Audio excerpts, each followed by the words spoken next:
What's up, YouTube? Welcome back to the long form video I'm doing this week. This week, I'm going over a full leg day and what that's looking like for me right now.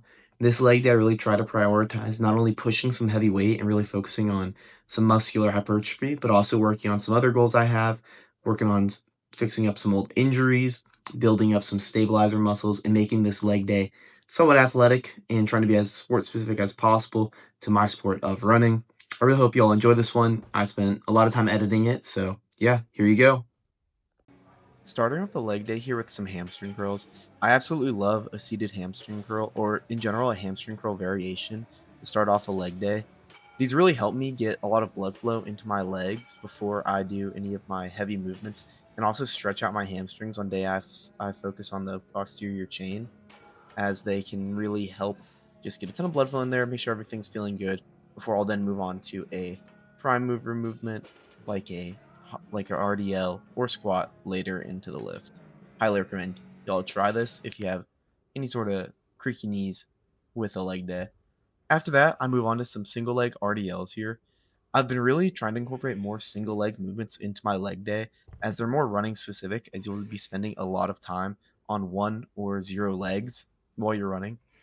And while you're not able to push these quite as heavy as you would a double leg RDL, they're really good to build up all those stabilization muscles in and around the ankle and quad, while also getting a good hypertrophy stimulus in the hamstrings, which is just a fancy word for letting the muscles grow as well. So, if you can, and if you're trying to pursue sports or any sort of athletic activity along with running, I highly recommend putting in some single leg movements into your leg day, as they can be a lot more specific to your goals and lead to some better adaptations. After I finish up with those, I like to move on to a single leg step down variation. So I will start by just really focusing on driving my knee over my toe here and keeping my balance. This is a physical therapy exercise I was given, but it can also be very, very good for a warm up before you squat, before you do leg extensions, anything like that. Gets a lot of blood into the VMO, which is the inner muscle of the quad and the one that really stabilizes the knee. In addition to just warming up the patellar tendon, getting your knees used to bending before you get into a big squatting motion. This movement in particular has really helped with my knee pain, had it gone down a lot while running and while squatting. So if you have time and it's easy enough to superset, highly recommend doing these as a superset if you can before any sort of big leg movement. After my step downs, I then like to go into a prime mover movement for the day. What's gonna be my main quad movement. Today was a hack squat. I've been building back slow with these, really focusing on controlling the weight, embracing well, as I was suffered a low back injury a couple months ago that I'm still somewhat recovering from, but it seems like we're coming back stronger than ever right now. I really, really love doing a hack squat on a day. I do a single leg RDL as my stabilizers are already kind of cooked. And this way I can only focus on just pushing some heavy weight and getting as much of a hypertrophic stimulus in my quads as possible. So, absolutely love the hack squat for that. After that, I then move on to some single leg hip thrusts here, trying to work in a somewhat lower rep range. If I had to pick one movement that I think a lot of guys in particular skip and that could really add a lot to their running or physique, it would be a single leg hip thrust. These are absolutely great for running, as your glutes do a ton of stabilization during your running and are also big producers of power if you have any sort of goals with that. So, highly recommend including a single leg hip thrust if you can. It's really easy to set up on these machines. Great movement. After that single leg hip thrust, I then move on to a seated calf press. I really, really like this calf machine as it allows for a really big stretch at the top and a good squeeze at the bottom, especially as I'm focusing to driving through my big toe during these calf raises, which is going to help activate some more muscles in the calf and ensure that I'm not just letting all the ligaments and tendons down there do the work. And instead, I'm making sure that I'm targeting all my calf muscles and in particular my soleus during these, which is an often underlooked and underdeveloped muscle in a lot of lifters and a lot of runners. So don't skip your calf raises. I know it's tempting, they're kind of boring. They're an absolutely great movement to do in a great way to almost finish off a leg day before I move into my last movement of the day, which is going to be a single leg extension. Love leg extensions Especially love a single leg variation as you're able to not throw on a ton of plates and you're able to get in some really good quality work while not building up a ton of systemic fatigue and not a ton of stress onto the joints like the knees, really focusing on that contraction and a squeeze on these at the top and controlling the eccentric. Leg extensions are probably my favorite quad movement of all time. This machine allows for a really deep stretch, allows me to control the weight on the way down, and also allows me to prioritize more weight in that bottom direction from where I load the plates on the side. Absolutely amazing movement with the leg extension. Highly recommend these. Recommend doing them slow, controlled, as hard as you can. Great way to finish a leg day. Get some blood into the legs and finish off the legs with a nice pump. So that's a full leg day. That's how I'm programming leg days at the moment. And if I had one piece of advice for new lifters, it would be don't skip your leg days, please. I know they're hard, I know they suck, but they're really important to do. Just find some exercises that you like, a couple staples, exercises that are good for your goals, and push them really hard and with intensity. I promise you, you'll see gains before you know it.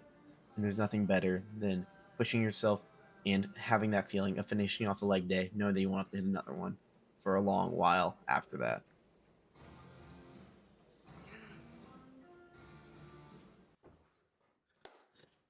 All right, welcome back. So, with this video being a leg day, one thing I really wanted to talk about was the importance of doing hard things, and especially as that relates to life, but also how I tie that into the gym and for myself personally. So, with it being a leg days are honestly something I dread. I think a lot of people do. They really suck. You have to push really hard, using a lot of muscles, and you're straining yourself really because you have to move really heavy weight compared to most other days. And straight up, they suck, and it's hard. Sometimes I don't want to get to the gym on the leg day. Sometimes, don't want to do my set of Bulgarian split squats or my set of hack squat or my set of RDLs for that day because it's scary and it's intimidating and it's difficult. But I think that's why it's so important to keep on doing that stuff and not forget to do it, really, because I really love the quote, everything you want in life is on the other side of hard and of something you're avoiding doing. And, well, I mean, it's stupid to think about that as just in the gym. Like, I'm not going to hit legs and then suddenly reach all my goals. But what it allows me to do by hitting legs and by doing that hard thing and having that something that I really hate to do happen to me twice a week with my leg day. It allows me to practice that muscle and that friction you feel whenever you are thinking like, oh, this is hard and I don't want to do it, but I'm going to go do it anyways. And the gym and leg days in particular really lets you practice that in comparison to normal everyday life. You maybe don't get that as much. You don't get that many opportunities, or you have to structure them in more. So I feel with the leg day, it really helps you do that. And that just translates out to greater life because when you become so disciplined and you train your brain to not have as much friction between seeing a hard thing and doing a hard thing, it really opens up a lot of opportunities for you, or at least it has for me.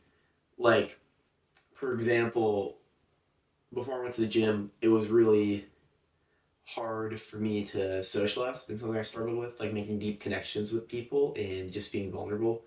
And I'm not saying it's because I went to the gym, but through practicing doing those hard things, then whenever it came time later on in life to do hard things and like, oh, let me go make new friends at college, let me go try to do some rush event, whatever. I'd already felt that uncomfortability and that friction between like, oh, my brain's telling me I don't want to do this because I'm scared or I'm anxious or I'm tired or the million other excuses that your brain will make up. But instead, you make that split second decision. That decision becomes faster the more you do hard things. And it allowed me through the gym to then later on in life, like, be better at going up to people and socializing, just talking to people and not being so scared in my head about it and pushing through that friction of, oh, it might be awkward. This might not go well, whatever that is. And I think leg days in particular are valuable for that, especially because in summer, like, you're never gonna do anything great if you don't ever do a hard thing. It's important to practice those hard things. That's kind of my motto. It's also important to have pleasure, don't get me wrong, and to let yourself relax because you can't just do hard things all the time and expect yourself not to get burnt out and to just keep on pushing, pushing, pushing till eventually there's no more pushing, and your body or your mind will tell you no more, whether it's an injury or a mental um, disorder, then your body will tell you. But in summary, do more hard things. It's going to be great for you. Doing hard things, whether it's in the gym, whether it's in life, is going to make each one easier, and it's going to make that friction in your brain hopefully less a little bit. At least it has for me. I really hope you all enjoyed this week's video. I had a lot of fun making it. Been having so much fun editing this week and just recording content. Really been feeling great about it. So if you like this style of content, please like, comment, subscribe for more. All that good stuff. Follow me on all my social medias at Coop Gray Fit.